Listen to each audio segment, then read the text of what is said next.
lumabas kayo dyan at doon kayo sa perimeter lang. Perimeter security tayo. Hindi dapat kayo dyan kasi hindi kayo kasali sa rally. Please lang. Get outside! Hindi kayo, wag nahuli kayo. Doon kayo sa perimeter. Para masiguro natin ang kaayusan at kaligtasan ng mga kapatid natin sa Iglesia ni Cristo. In 10 minutes, I want everyone, if ever kung mayroon man dyan na nakahalo na may uniform personnel, in 10 minutes, dapat andyan kayo sa outside perimeter security. Thank you.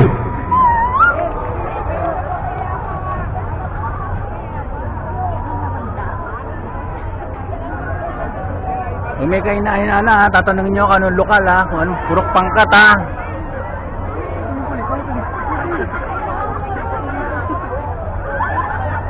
Pag may kahina-hinala ha, tanong nyo ha, kung anong purok pangkat ha, saka anong lokal ha. Pag hindi nakasabot, turo nyo sa amin ha. So we are back. Nakabalik na po ako dito sa everyone, good vibes lang tayo.